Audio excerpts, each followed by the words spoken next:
This is lesson 7 in our ear training series. Things are getting a little trickier, but remember that ear training is just a piece of the greater musical pie. And as you continue to practice ear training, learn new repertoire, and increase your music theory knowledge, well, over time, all of these things combine and elevate each other. Your increased music theory knowledge makes sight reading easier. Because you're a better sight reader, well, your ear training improves. I think I say this every lesson, but ear training takes time and patience to develop, unless you're one of those freaky naturally gifted people, because it's not something we can just memorize. It's not factual. Think of ear training as a long-term project. Our main goal today is to learn strategies for hearing what major key you're in. And I want you to try to implement these in your daily exercises. I'll release each day's exercises on different days like I did last week. So today will be day 1. Now, let's say you're listening to music and trying to figure out how to play that by ear.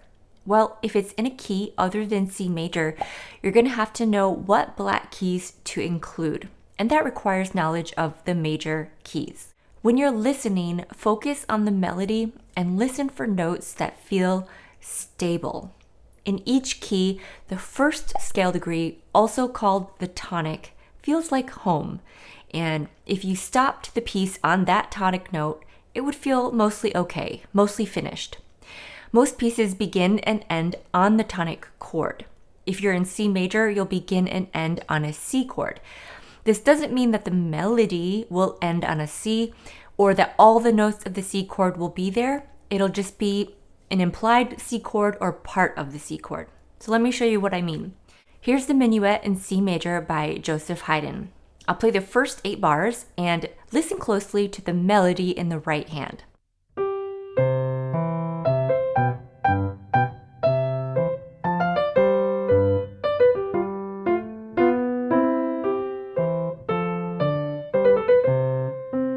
And let's say I didn't tell you it was in C major, so you had no idea what key this was in. Listen to the first 2 notes of the melody. Do you hear how stable that second note sounds? It sounds like we've arrived somewhere. Well, it feels like we've arrived home. But if we stopped on this note,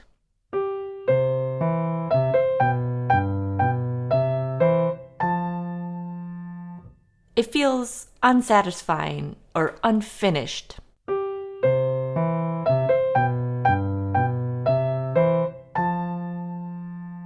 And also listen to the last few bars of the melody and note how final it feels once we arrive to the very last note.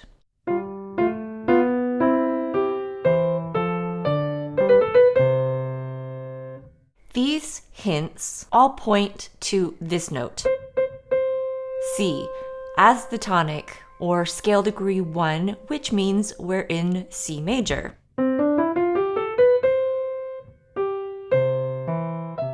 After finding a major key, double check that by singing a scale using solfege.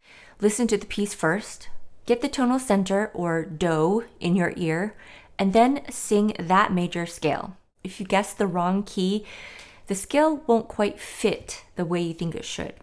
Finally, listen to the chords, or more specifically, the bass line. This often gives you an even better clue as to the tonal center than the melody does.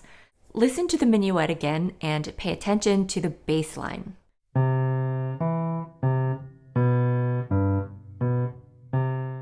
Did you hear how it was outlining the tonal center? Do, ti, do. So those were 3 little tips to help you find the major key as you listen. I will say though, the more complex a piece, the harder it is to nail down specifically what key you're in. Sometimes composers don't even want an obvious key center. Plus, even simple pieces or songs modulate or spend a short amount of time in a different key. So your best bet is to listen to the very opening maybe 4 bars or the 4 closing bars of a piece to figure out the tonal center.